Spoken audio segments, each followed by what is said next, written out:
the doctor even told me like one time, like, oh yeah, we think you're pre-diabetic, and that's the one that really like triggered it. Right. When they said that, I'm from the country.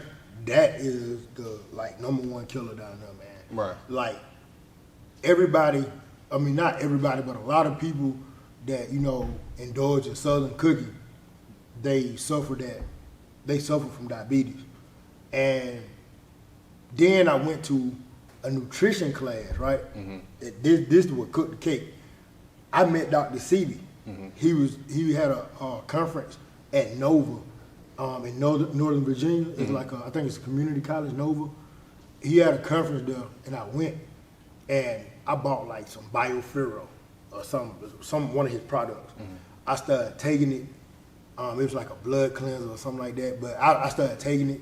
Then we live this life in what sort of like an algorithm, right? Right. So now I'm getting on my healthy tip, and now I'm starting to read up about how bad meat is, red meat is. Then I watched this show on Netflix called What the Hell, and then it went from that to me going deeper and deeper and deeper, and then it just clicked on me like, bro, I can't live like this.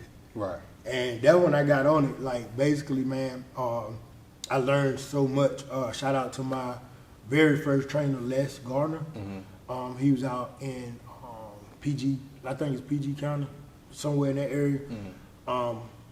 I started like going out to him, like asking a whole bunch of questions. He had his own gym, and he just teach me stuff like macros, like how to count them.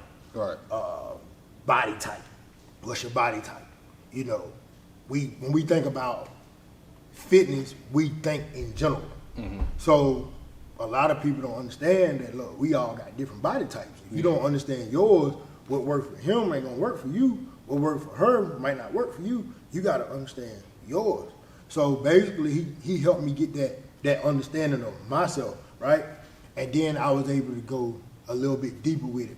And at the time, man, working out at the school was a requirement with the kids, and most of the staff at the school were big, So it was like, man, somebody gotta own this right. part. Right. So I started owning my health, and then I started owning that part of the job, and then it just went from that to this, and then I, like I say, when I was going to UFIT, man, I was coming down, but I still was heavy. Yeah. I was like 380, then I got down 350, and then I had got so locked in that, bro, that's all I wanted to do. Yeah, I missed the lock. Before work, yeah, I'm there. After work, I was just locked in, and the thing was, I took what I learned and I mixed it with that fuel I had, and bro, it was amazing because my thing was never about helping people. I was all about helping myself. Right. I've lost weight 10 different ways. Mm-hmm. I went full raw vegan for a year. I got hella pictures and videos of that.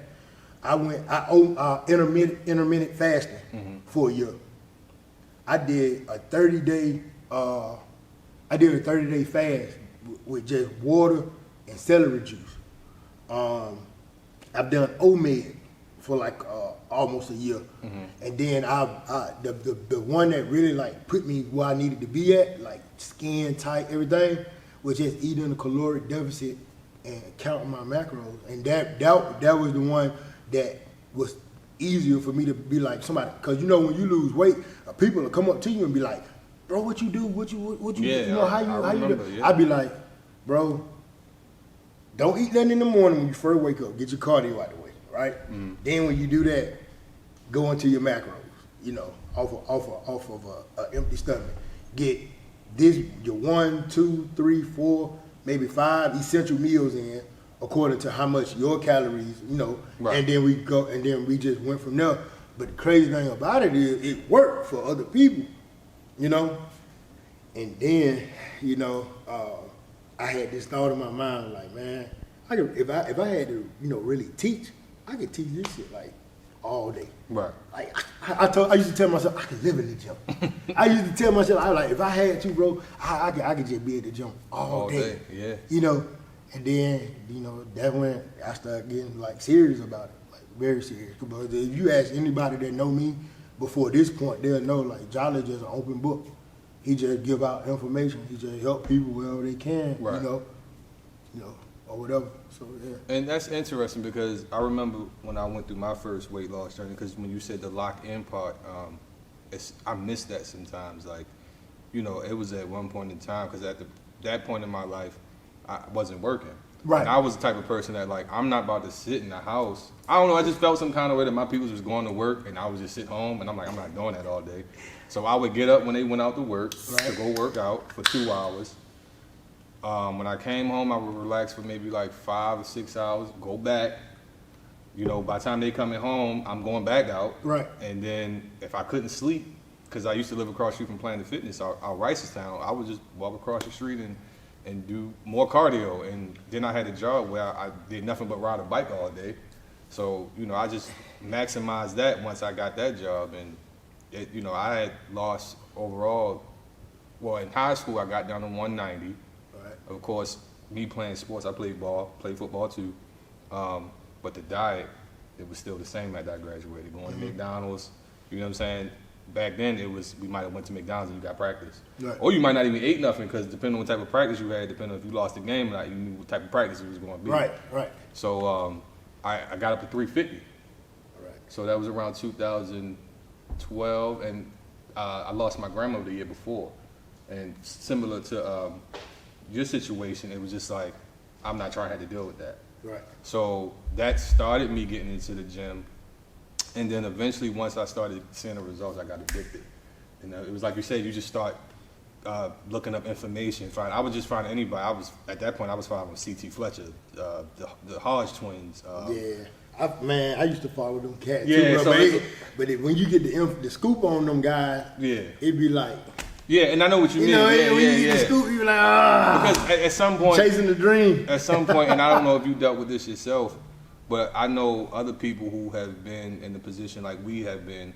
They may have developed the dysmorphia. Yeah, body dysmorphia. Right. So it's like at one point in time, I remember my best friend had to tell me like, yo, you know them people you follow, and they take certain things in order to look like that. And I mean, she was like, you could look like that, but do you want to risk, you know, your health in that manner? And I was just like, I'm not doing that. And she was like, well, you got to stop comparing yourself to what they look like, because believe it or not, bodybuilders have probably the worst diagnosis when it comes to body dysmorphia, because they always in the mirror. Right. So I know for me, I developed that. Did you have to deal with that, or had to I fight deal through with that? it. I think everybody deal with body dysmorphia. Yeah. To a certain degree. Some might be a little bit more severe than others, but I personally, just my personal opinion, I think that everybody has some sort of body dysmorphia, and if you don't, that means you don't care to look at yourself. You kind of deflect it. Right. Which brings us here to my gym or my program.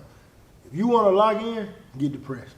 Right. If you need the fuel to get your body right, go through something.